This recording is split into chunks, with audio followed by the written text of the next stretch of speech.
Capítulo 7. La película cósmica dirigida con inteligencia. El principio holográfico de la teoría de cuerdas sugiere que el universo físico es una película cósmica.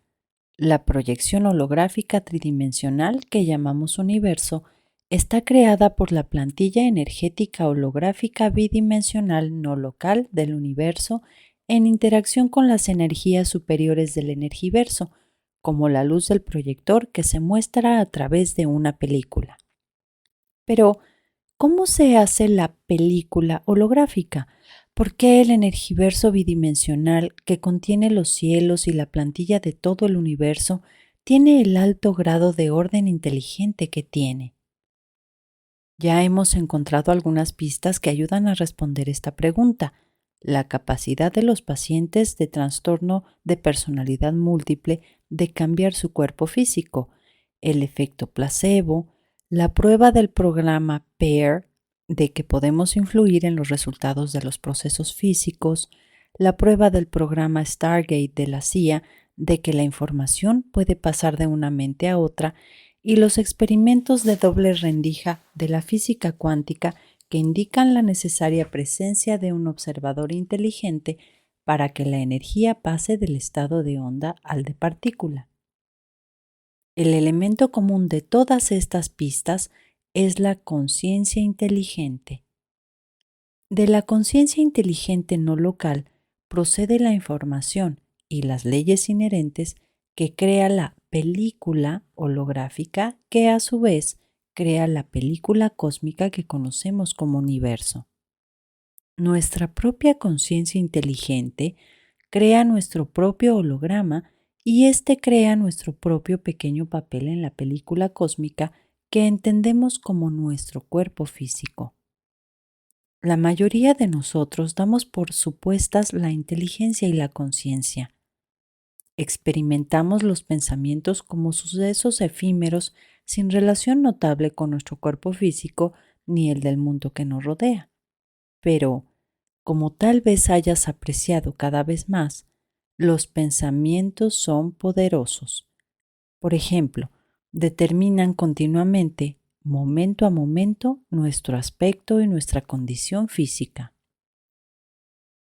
En la vida cotidiana, no vemos que el aspecto y la condición física fluctúen ni cambien con cada pensamiento consciente, porque los pensamientos que determinan nuestro aspecto y estado físico son convicciones profundas, subconscientes e incuestionables que, aunque queramos, son difíciles de cambiar.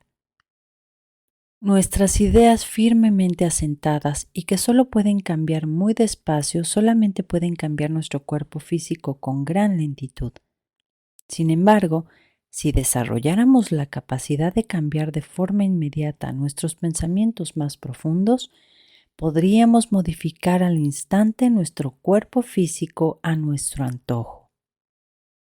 En el caso de las personas con trastorno de personalidad múltiple, el cuerpo cambia casi al instante.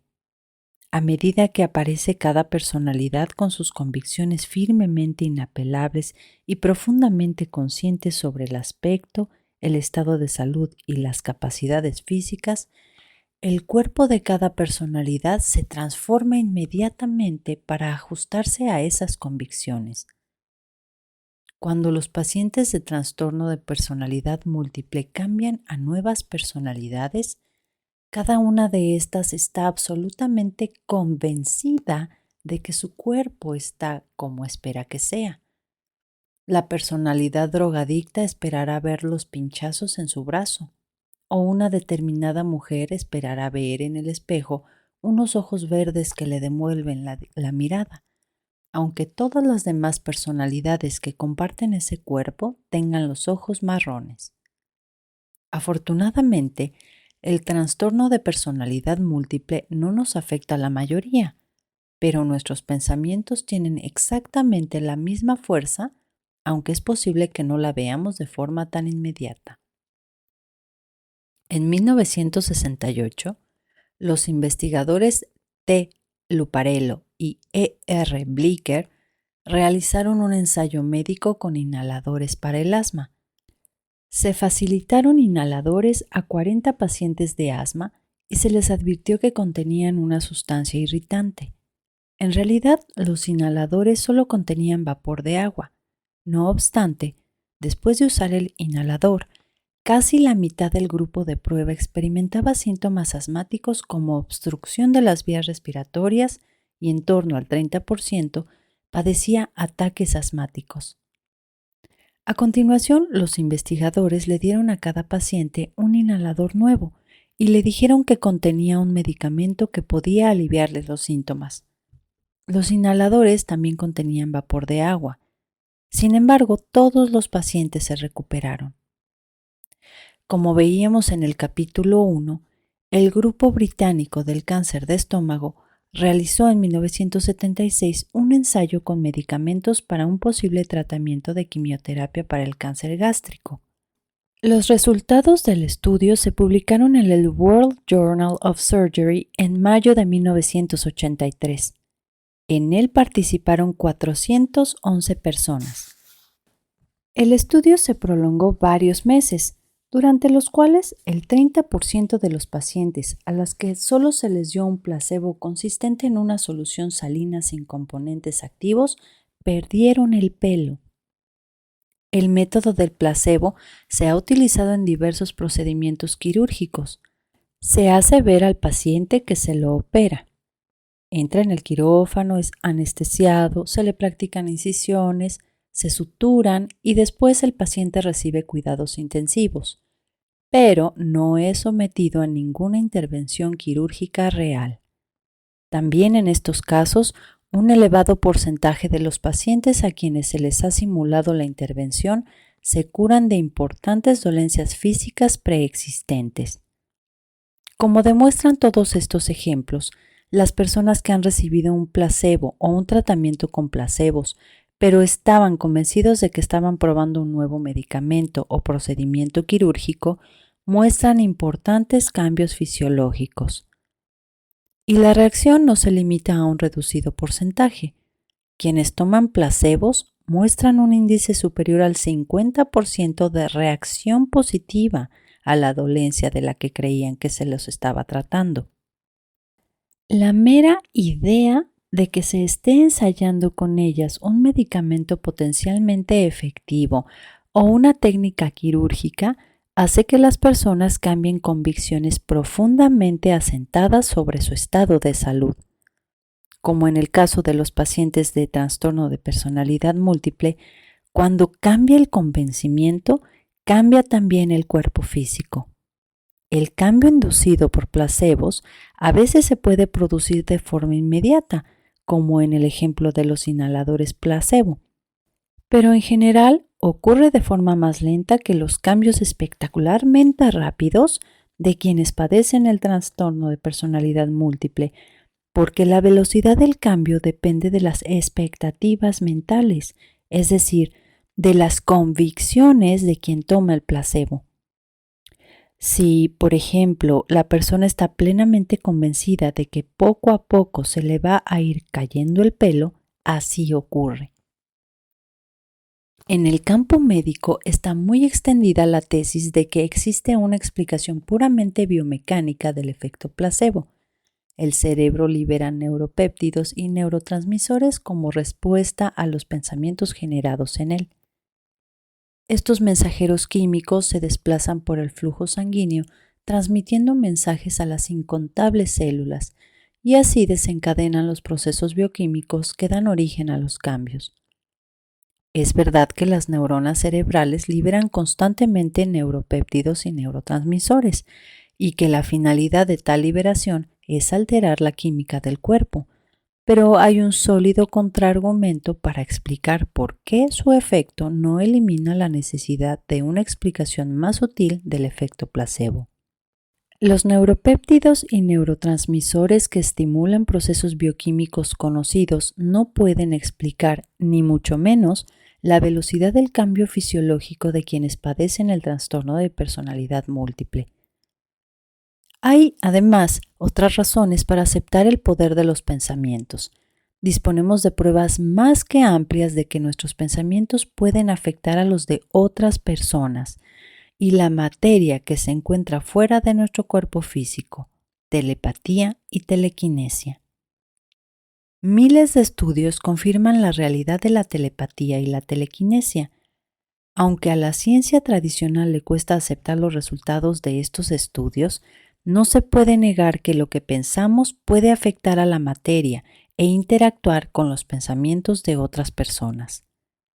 Diversos experimentos llevados a cabo en cientos de laboratorios de todo el mundo, entre ellos los de la Universidad de Stanford y su otrora filial, el Instituto de Investigaciones Stanford, SRI por sus siglas en inglés, el Instituto Rhind de la Universidad Duke, el PER de Princeton, la Universidad Cornell, el Instituto de Ciencias No Éticas y los laboratorios Stargate de la CIA, aportan resultados científica y meticulosamente reunidos que confirman la existencia de tales fenómenos. Si tienes alguna duda de que tales estudios han confirmado que el pensamiento existe fuera del cerebro y puede afectar a los pensamientos de otras personas y a la materia, te recomiendo la lectura del libro Entangled Minds, Mentes Entrelazadas, de Dean Radin. El autor es actualmente el científico jefe del Instituto de Ciencias No Éticas.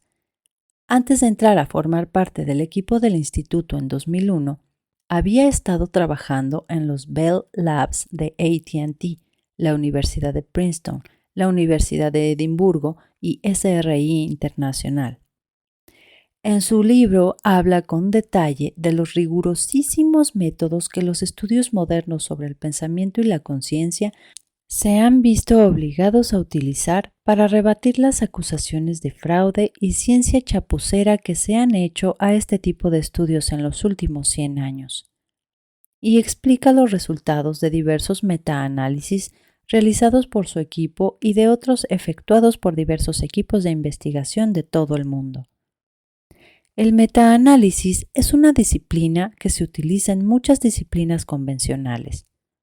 Juntando datos de cientos de pruebas, en muchos casos miles, el metaanálisis puede amplificar efectos muy pequeños que de otro modo no sería posible evaluar y puede depurar problemas estadísticos que enturbian los resultados debido a la falta de rigor científico, un exponente del cual es la escasa divulgación de los experimentos fallidos. Los que siguen son los datos más destacados del metaanálisis de dos tipos de experimentos sencillos pero reveladores. En muchos experimentos, sobre todo algunos realizados en diversos laboratorios por distintos equipos a lo largo de muchas décadas, se han hecho cientos de ensayos para ver si las personas pueden decir si se las está mirando. Esto es una creencia ampliamente aceptada. Para verificar esta teoría, los investigadores colocan a los sujetos en una habitación aislada de cualquier electromagnetismo, sonido y vibración. No pueden ver, oír, sentir ni comunicarse con nadie. No hay forma natural alguna de que puedan sentir directamente la presencia de alguien que los esté mirando. Unas veces hay alguien que los mira y otras no. Las miradas se producen siguiendo un patrón elegido al azar. Si fuera cierto que mirar a alguien no produce ningún efecto en la persona a la que se mira, las respuestas de los sujetos serían un simple ejercicio de adivinación y en términos medios de los miles de pruebas se deberían exclusivamente al azar. Acertarían el 50% de las veces y se equivocarían aproximadamente el otro 50%. En cambio, en 33.357 pruebas, los sujetos indicaron correctamente que alguien los estaba mirando, una media del 54,5% de las veces. Puede no parecer mucho, pero una desviación del 4,5% en una distribución de 50-50 en más de 30.000 pruebas es de suma gigantesca importancia. Si una máquina lanza al aire una moneda 33.357 veces, el resultado medio será que saldrá cara el 50% de las veces y cruz el otro 50%, en todas y cada una de las pruebas que se hagan. Y cada vez que se realizase el experimento con más de 30.000 tiradas, aunque se hicieran 1.000.000 de experimentos con 30.000 tiradas en cada uno, el resultado siempre se ajustaría a lo que dispone el azar. Saldría cara el 50% de las veces aproximadamente y cruz el otro 50%. Si la mirada no tuviera ningún efecto en la persona a la que se mira, el resultado de 33.357 pruebas sería con certeza estadística de una distribución 50-50 de apuestas correctas e incorrectas. La probabilidad de una desviación de 4,5% de una distribución del 50-50 respecto de estos experimentos es de 1 entre 10 elevado a 46. Se ha realizado también otro experimento sencillo miles de veces. Se pide a los sujetos que influyan en la tirada de dados. El metaanálisis citado en Entangled Minds examinaba los resultados conjuntos de un total de 2.500 personas intentando influir en el resultado de más de 2,6 millones de tiradas de dados. Una vez más, si realmente es imposible influir en el resultado de los dados, habrá que atribuir este al azar exclusivamente. Pero no era esto lo que ocurría. Los resultados se desviaban unos pocos puntos porcentuales del patrón de distribución que era de esperar. También en este caso el efecto era muy pequeño, pero las probabilidades de que los resultados se debieran exclusivamente al azar son de 1 entre 10 elevado a 76. Experimentos destinados a comprobar la capacidad de enviar y recibir telepáticamente imágenes de una mente a otra han dado resultados estadísticos metaanalíticos igualmente desconcertantes. Los sujetos de estos experimentos mostraban capacidad de visión remota y de influir telequinésicamente en el resultado de sistemas físicos y electrónicos generados al azar como los que se utilizaban en los experimentos del PEAR expuestos en el capítulo 1. Los abrumadores datos estadísticos indican que es absolutamente incuestionable que tenemos la capacidad telepática de recibir pensamientos de otras personas y de enviárselos, así como de influir telequinésicamente en la materia. Olvidémonos de engaños, sesgos y pseudociencia. Son acusaciones que no se sostienen. Sencillamente no se puede restar importancia a todos estos fenómenos meticulosamente observados. ¿Por qué entonces la ciencia oficial no acepta estos resultados? El problema de los científicos convencionales es que ninguno ha encontrado todavía una energía, una sustancia, un campo o algo medible que, bajo observación en un marco experimental, explique el efecto del pensamiento en la materia o que el pensamiento pueda existir más allá del cerebro. Sin embargo, los datos indican con claridad que el pensamiento y la conciencia existen efectivamente fuera del cerebro y pueden afectar a la materia. Los materialistas científicos se encuentran en un dilema. Son incapaces de refutar lo evidente, pero no están dispuestos a aceptarlo. Es posible que muchos compartan las ideas del profesor Richard Wiseman, psicólogo de la Universidad de Hertfordshire y distinguido escéptico ante todo lo paranormal, al que se le citaba en el artículo publicado en el Daily Mail británico. Dice: acepto que según los estándares de cualquier otra área de la ciencia, la visión remota está demostrada, pero plantea una pregunta. ¿Necesitamos pruebas de mayor rango cuando estudiamos lo paranormal?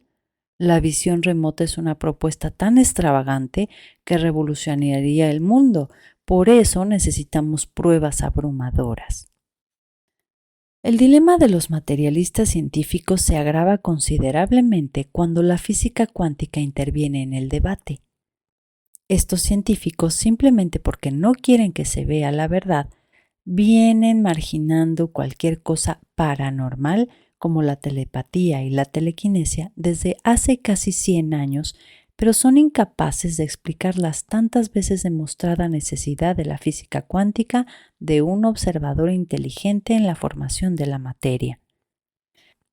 El resultado se ha mantenido como una incoherencia deslumbrante en la tesis del materialismo científico, de que el pensamiento se debe a procesos bioquímicos que tienen lugar dentro del cerebro físico y está confinado en él. No daré por supuesto que recuerdas la explicación de las implicaciones de la paradoja del observador inteligente. Permíteme que lo resuma brevemente utilizando los mismos diagramas que has visto en el capítulo 1. Número 1. La energía electromagnética, incluida la luz visible, se puede comportar como una onda o como una corriente de partículas, un fenómeno conocido como dualidad onda-partícula. Contrariamente a lo que nos dice la intuición, la materia también muestra la dualidad onda-partícula. Lo que consideramos materia y, por consiguiente, que está hecho de partículas, también se puede comportar como una onda. Por esto, los físicos suelen hablar de onda de materia para evitar tener que decir si algo está en forma de onda o partícula, puesto que, dependiendo de la situación, puede ser una u otra. Número 2. Según los resultados de innumerables experimentos, la materia, sin ningún observador que la considere u observe, permanece en estado de onda. Solo se comporta como las partículas cuando un observador inteligente la considera. Número 3. Los experimentos demuestran que la luz que pasa por una doble rendija genera un patrón de interferencia, característico del modo en que las ondas de cualquier tipo, desde las de la luz hasta las del agua, interfieren entre sí. Número 4.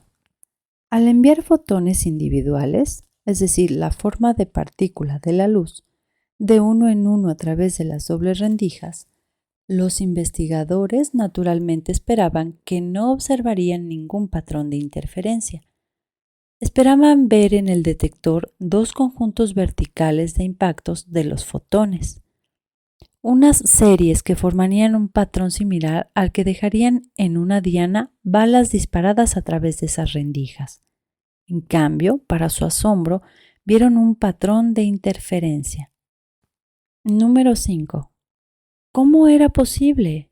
¿Cómo podía ser que un fotón individual, una partícula, interfiriera en algo si era lo único que pasaba por las rendijas? Se realizaron otros experimentos en los que, junto a las rendijas, se colocó un aparato de medición para detectar por cuál de ellas pasaba realmente el fotón. Es decir, el detector no interfiere de ningún modo en el paso de los fotones a través de las rendijas. Cuando el experimento se le añadía a este dispositivo, los fotones atravesaban las rendijas y golpeaban en el detector, formando el mismo patrón que el de las balas disparadas con un arma.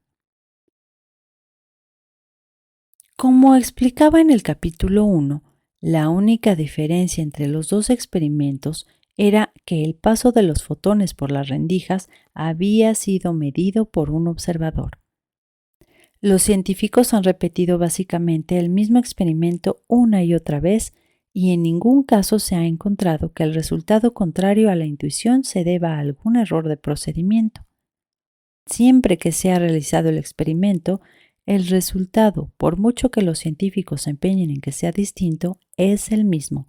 La medición de un observador inteligente siempre provoca que la onda de materia se comporte como materia y en ausencia de esa medición como una onda.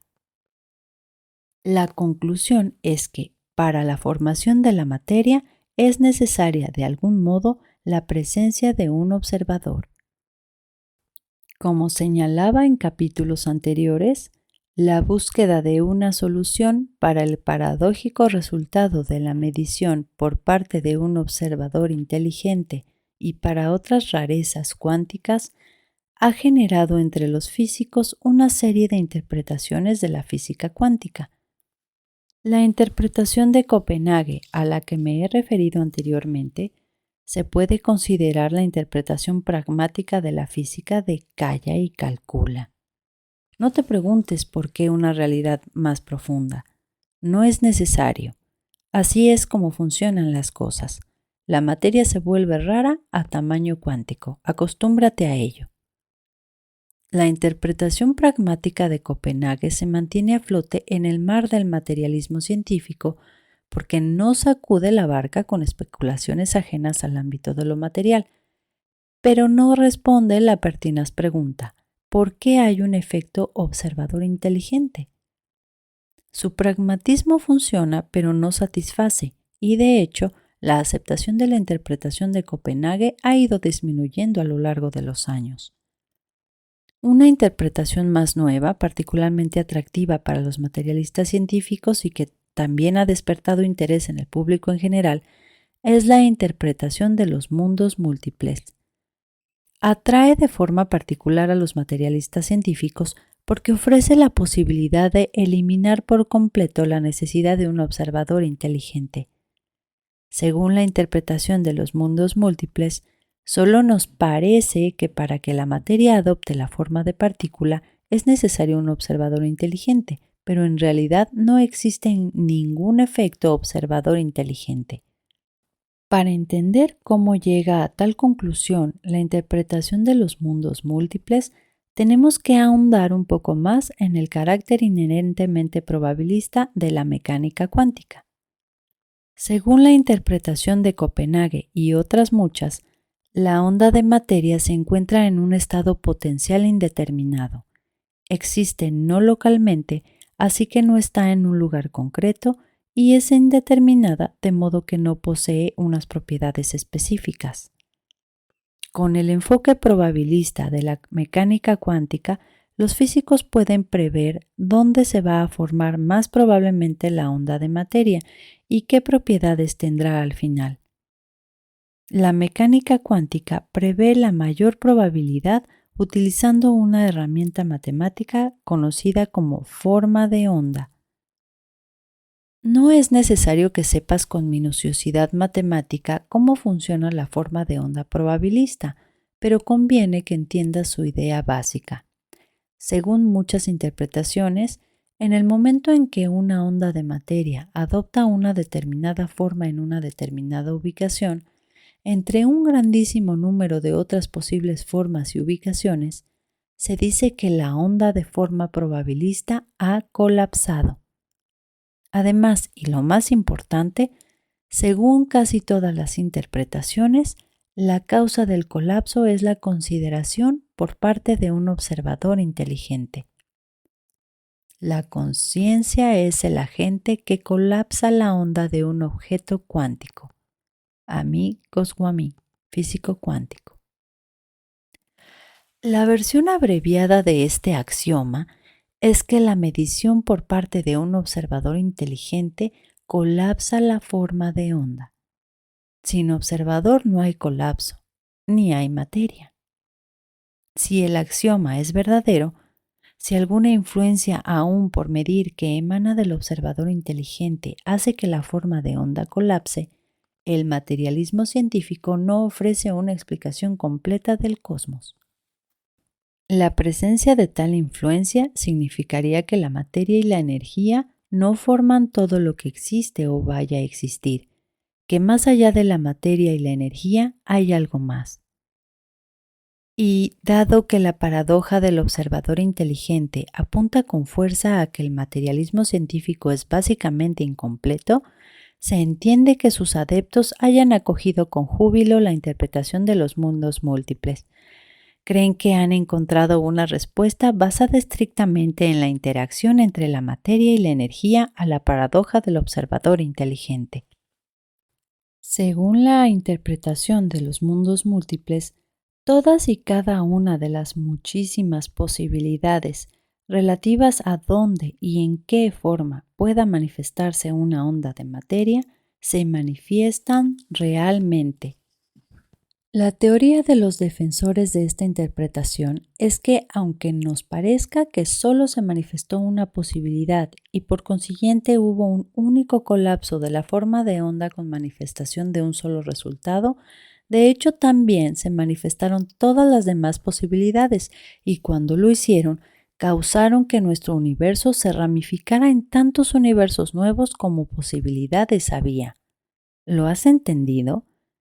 La teoría de la interpretación de los mundos múltiples es que todas las posibilidades, por improbables que sean, se manifiestan y que en el momento de manifestarse, cada posibilidad causa que todo el universo se ramifique o brote como un universo completamente nuevo, independiente y casi idéntico.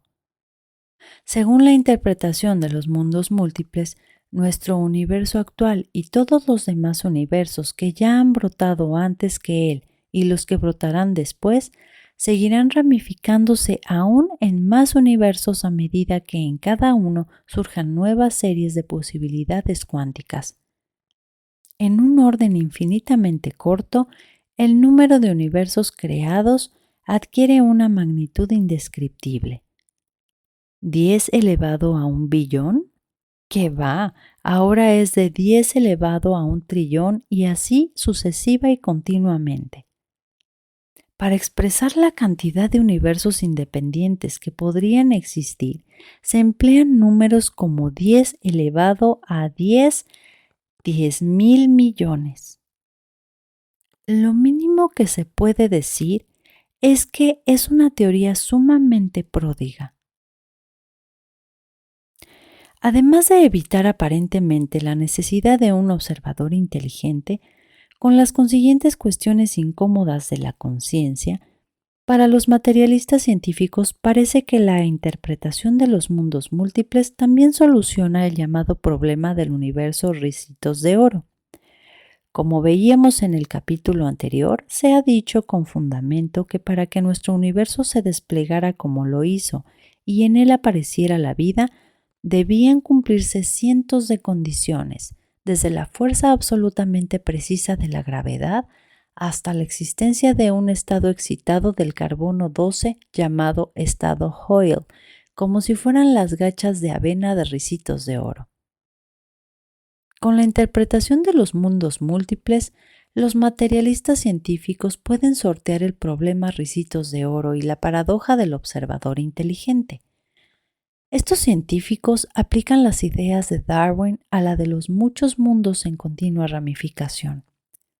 Su razonamiento es que ante la ingente cantidad de universos que se ramifican y cambian, era inevitable que surgiera al menos uno con las condiciones idóneas exactas para la vida. Sin embargo, la interpretación de los mundos múltiples plantea problemas fundamentales. Aunque evita la paradoja del observador inteligente y el problema del universo ricitos de oro, genera un gigantesco problema de causalidad. Sus defensores postulan que toda posibilidad, por improbable o insignificante que sea, tiene suficiente poder causal para crear un universo entero. Para que la interpretación de los mundos múltiples sea válida, una cantidad, es decir, posibilidad nebulosa, indefinible e inconmensurable, ha de tener un poder de causalidad infinito. En lo que al aspecto humano de las cosas se refiere, la interpretación de los mundos múltiples es totalmente nihilista. Postula el sinsentido absoluto. Todo lo que tenga posibilidad de ocurrir, ocurre.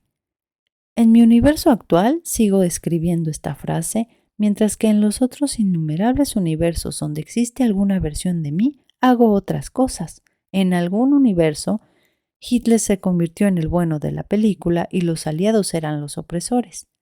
En algún universo, Jesús nunca abandonó su oficio de carpintero.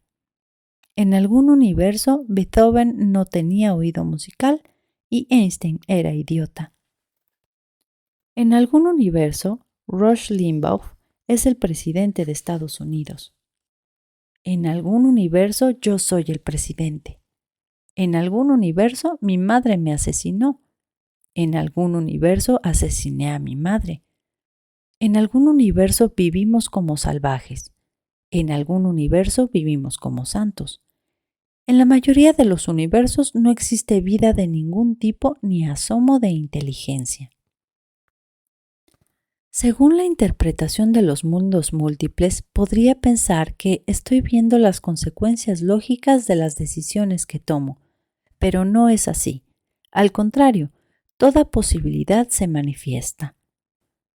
Aquí, en el universo de este momento, solo soy consciente de una consecuencia y por lo tanto creo que lo es de mis actos anteriores.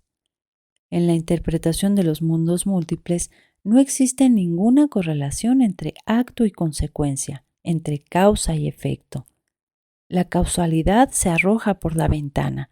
No existe autodeterminación. Nada de lo que hacemos marca diferencia alguna. No somos individuos, sino una serie fugazmente momentánea de posibilidades combinadas al azar. En la interpretación de mundos múltiples, el energiverso proteico arroja aleatoriamente universos físicos como un volcán en erupción continua, ajeno a la evolución y la finalidad. La interpretación de los mundos múltiples es la expresión última de la idea del materialismo científico de que todo es resultado de las interacciones entre la materia y la energía y la pura casualidad. Con todo el debido respeto, guardaos vuestra teoría, defensores de la interpretación de los mundos múltiples. La interpretación de Copenhague, la de los mundos múltiples y algunas otras de la física cuántica están dentro de los límites del materialismo científico, pero hay otras interpretaciones respetables que se salen de ellos.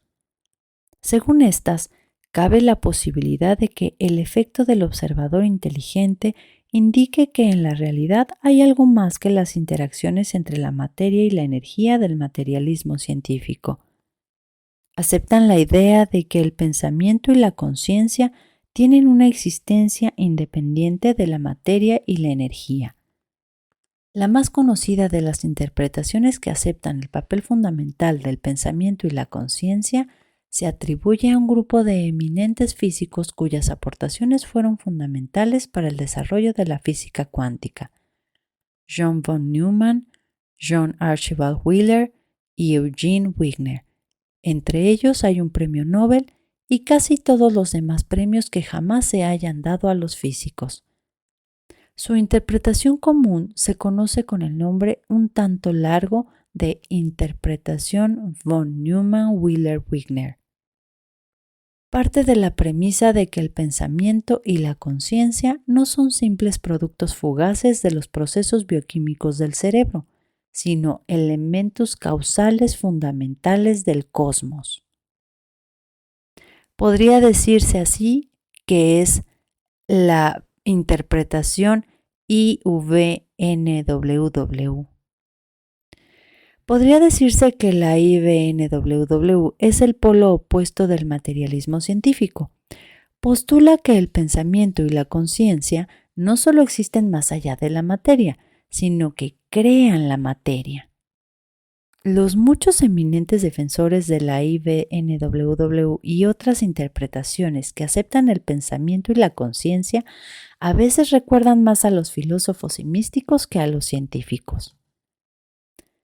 No era posible formular las leyes, es decir, de la teoría cuántica, de forma coherente sin hacer referencia a la conciencia. Eugene Wigner, Premio Nobel de Física. Es evidente que solo hay una alternativa, la de la unificación de las mentes. En realidad solo existe una mente. Erwin Schrödinger, Premio Nobel de Física. El observadorismo es un requisito previo de cualquier versión útil de la realidad. John Archibald Wheeler, Premio Wolf en Física. Creo en mi trabajo científico y filosófico. Mi principal interés ha sido comprender la naturaleza de la realidad en general y de la conciencia en particular como un todo coherente. David Bohm, miembro de la Royal Society. La conciencia es el punto crucial de la física de Dios. En ella es donde convergen la ciencia y la religión, y con la comprensión de la conciencia podemos conciliar los aparentes conflictos entre ambas. Sin embargo, aceptar la conciencia como fundamento del cosmos no es tarea fácil. Si no estás familiarizado con la idea de la conciencia de la IVNWW, es posible que la encuentres desconcertante o incómoda o ambas. No eres el único. La avalan grandes mentes científicas. Cuenta con amplio apoyo de las matemáticas. No existe otra explicación demostrada del efecto del observador inteligente. Pero la mayoría de los físicos y científicos, con una actitud muy humana, rechazan visceralmente la idea de que algo aparentemente tan efímero como la conciencia pueda ser el fundamento de la realidad.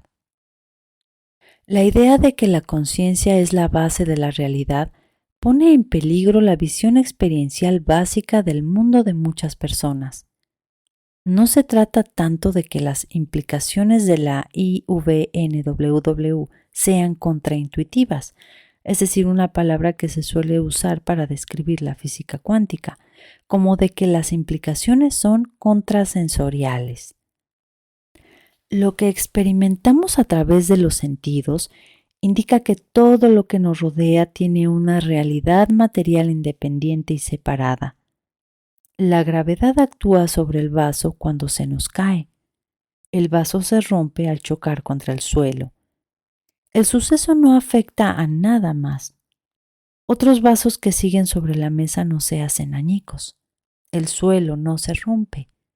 El vaso que era un objeto independiente ahora es un montón de objetos independientes más pequeños. El ejemplo es simplista, pero refleja la esencia de nuestra experiencia sensorial continua de cómo funciona el mundo.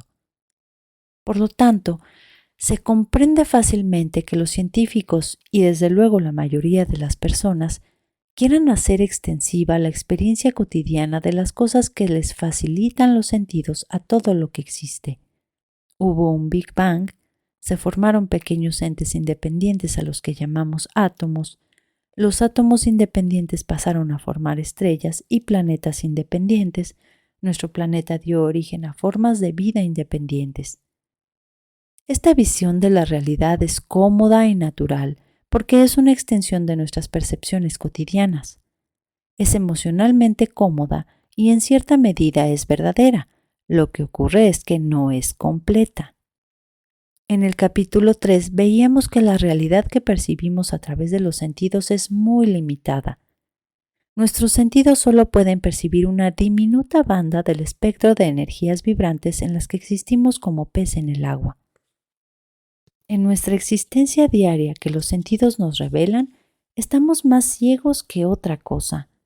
No podemos percibir sensorialmente el mar de energía que interpenetra nuestro cuerpo físico y nos conecta con todo. El ser humano forma parte de un todo que nosotros llamamos universo, limitado a la vez en el tiempo y el espacio.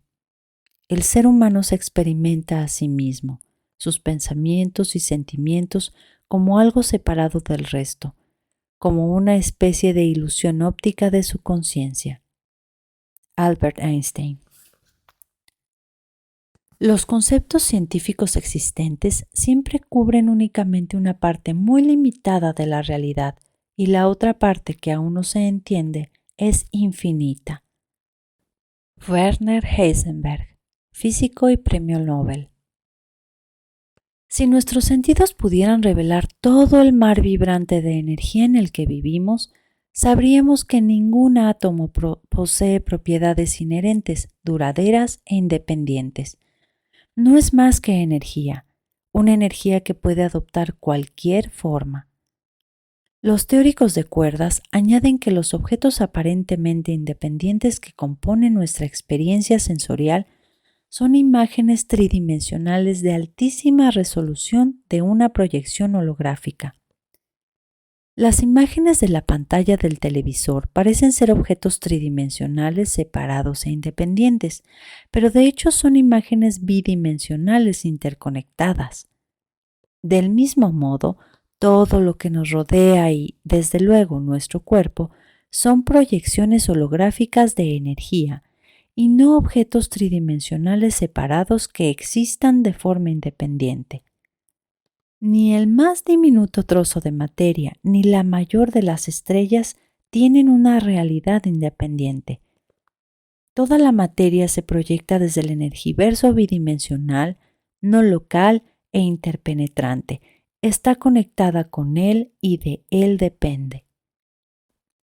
Una vez aceptado que las leyes y percepciones de la física cuántica y la teoría de cuerdas describen la realidad con mayor exactitud de la que nuestros sentidos pueden revelar, tal vez sea menos difícil dar el salto y entender que la conciencia también existe no localmente de la misma forma que las energías del energiverso. Mi conclusión es que la conciencia no es una cosa ni una sustancia, sino un fenómeno no local.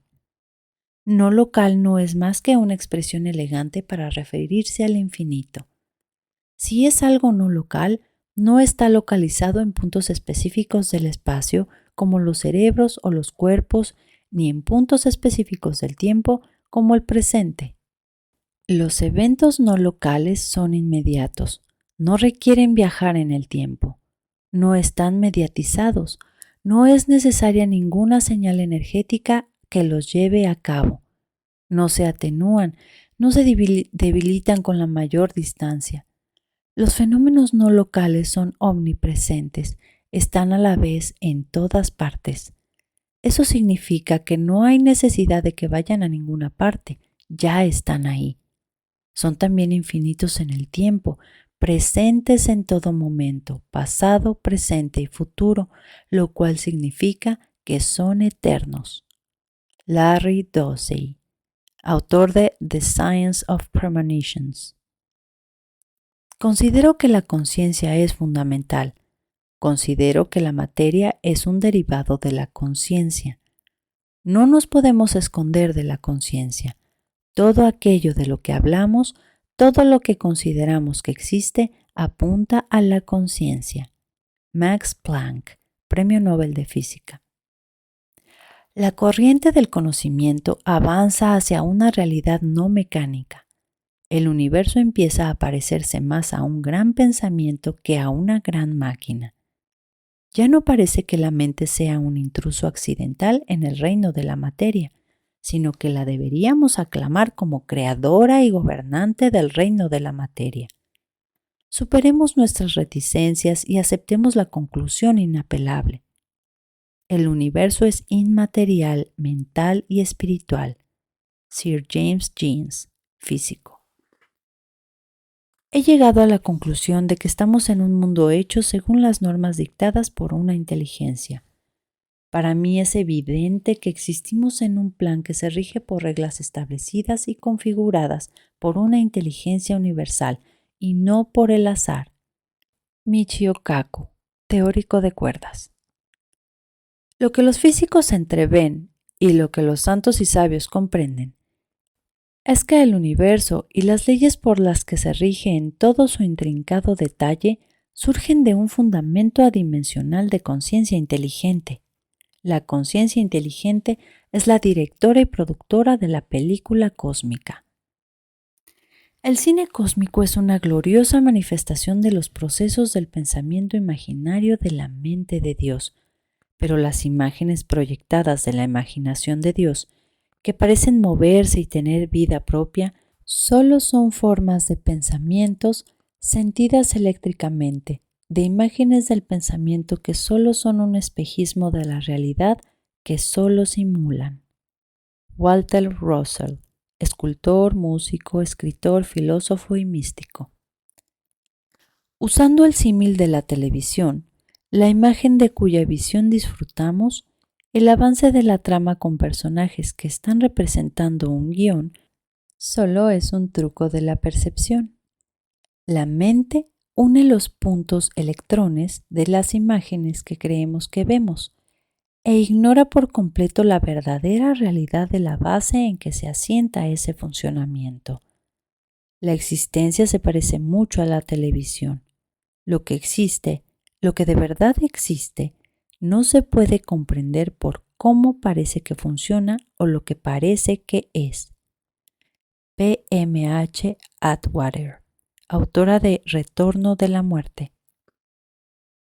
La película cósmica es real no solo para dos sentidos humanos, la vista y el oído, sino para los 5. Se nos presenta en forma tridimensional e incluye la ilusión del olor, el sabor y el tacto. Sin embargo, del mismo modo que la luz que emana de la cabina de proyección produce meras imágenes de la realidad, la luz de Dios produce meras apariencias. Swami Kriyananda, autor de The Essence of the Bhagavad Gita. Como nos insta Sir James Jeans, si queremos conciliar las revelaciones trascendentes de los santos y los sabios con la ciencia, hemos de superar nuestras reticencias y aceptar la conclusión inapelable. El universo es inmaterial, mental y espiritual. Si no se acepta que la conciencia es el fundamento no local del universo, no se pueden explicar las revelaciones trascendentes de los santos y sabios. Afortunadamente, no hemos de superar nuestras reticencias y aceptar sin contar con una base científica racional la inapelable conclusión. Además de Jeans, multitud de eminentes científicos han aceptado y aceptan que la conciencia es la base no material del cosmos.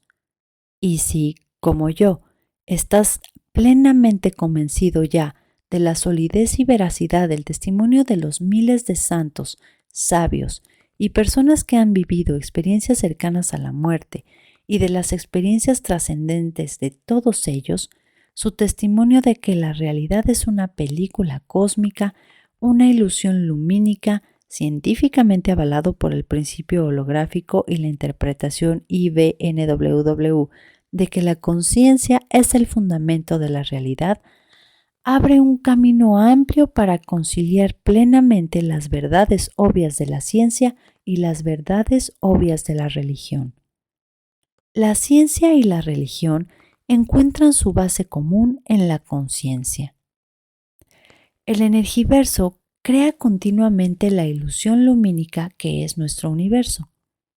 A su vez, las leyes que conforman la creación continua del universo físico por parte del energiverso surgen de una conciencia inteligente, no local e infinita.